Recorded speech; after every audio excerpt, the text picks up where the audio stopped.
faut conserver un écart minimum de 5 cm entre l'unité intérieure et le plafond de votre pièce. Après avoir défini l'emplacement de votre unité intérieure, tracez vos points de perçage en tenant compte du parfait niveau de l'appareil.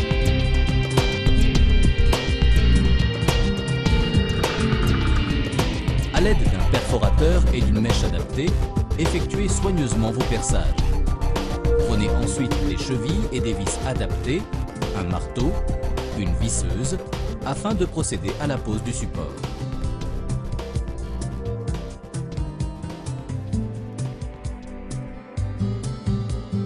Votre support est maintenant fixé au mur.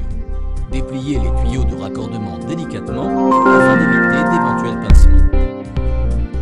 Prenez les côtes de la sortie tuyau et tracez votre repère sur le mur à l'endroit où passeront les câblages électriques, le tuyau de l'évacuation d'eau et le tuyau de circulation du gaz.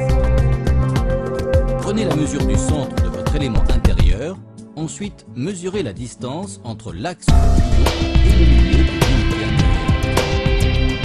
Mesurez le centre du support mural et reportez la cote et revenez de retour. Mesurez maintenant l'axe du tuyau en partant du bas de l'appareil et reportez cette même cote sur votre mur. Ceci vous donnera l'emplacement de votre perçage.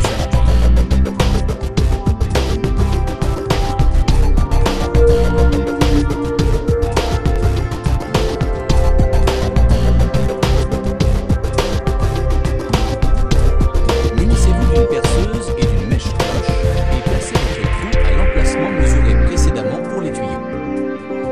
Attention, vérifiez bien que vous avez un angle à 35 degrés pour votre perçage. Avant de fixer l'unité intérieure sur le mur, vous devez raccorder le tuyau de l'évacuation d'eau au gros tuyau blanc qui se trouve à droite de l'unité, à l'opposé des tuyaux d'arrivée de gaz. Ensuite, préparez le tout afin de passer tous les câbles dans le perçage effectué auparavant. Pour cette opération, il est conseillé de scotcher tous les câbles ensemble afin de faciliter leur passage dans l'ouverture murale. Procédez ensuite à l'accrochage de l'élément intérieur sur son support mural. Faites sortir les tuyaux vers l'extérieur.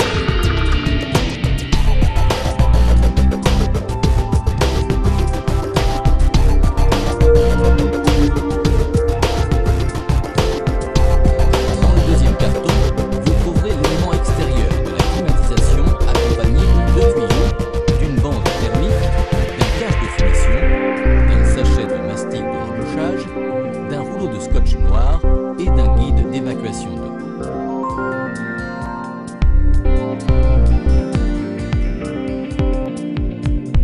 Avant de poser l'élément proprement dit, vous devez assembler les deux équerres de support à l'aide des boulons fournis avec les équerres. Puis, fixez le tout sur le mur extérieur tout en gardant un parfait niveau. Attention, afin de fixer correctement les équerres sur le mur, vérifiez 2 points importants. Premièrement, que celles-ci soient bien alignées dans l'axe du pied de l'appareil extérieur. Deuxièmement, qu'elles soient d'un parfait niveau.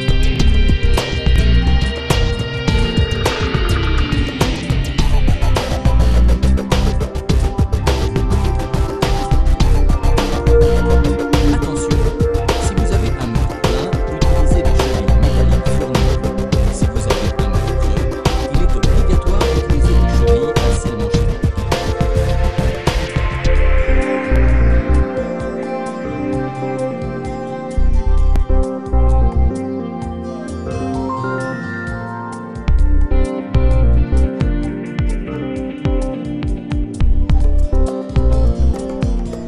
Ensuite, déroulez lentement et soigneusement le tuyau de gaz en prenant garde de ne faire aucun pli. Avec la bande thermique, enveloppez la partie qui ne sera pas déroulée.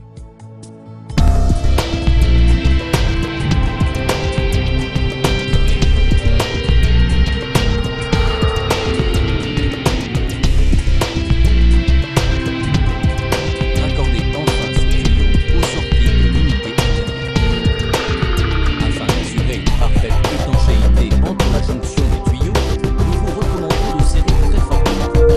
Attention, ne pas oublier de passer le câble de finition avant le raccordement.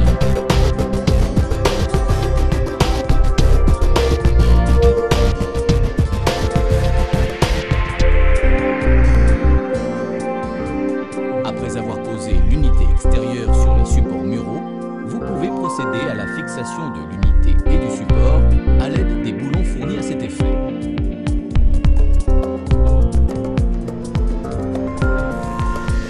Installez maintenant le bec d'évacuation au bac de récupération.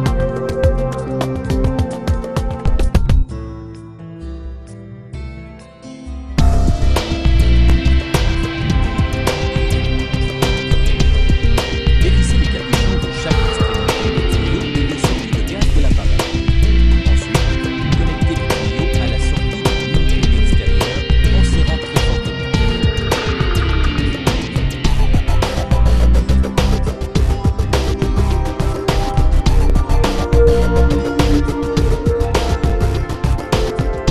Enlevez les écrous de protection, dévissez à l'aide d'une pie à laine, desserrez la vanne supérieure, procédez à la mûre en faisant 4 pressions brèves.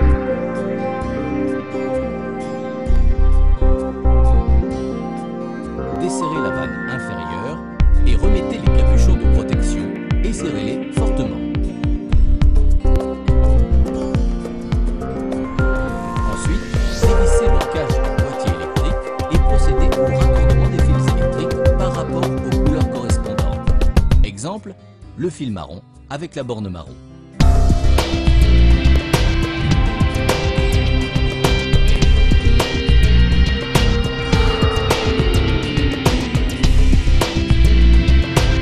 Avec la borne thermique, finissez d'envelopper la partie restante de tuyau de gaz et d'eau.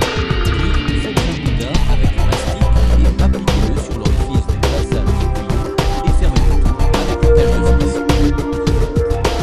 Vérifiez alors avec de l'eau savonneuse s'il n'y a pas de fuite de gaz. S'il y en a une, vous verrez les bulles s'échapper de l'endroit où se situe la fuite.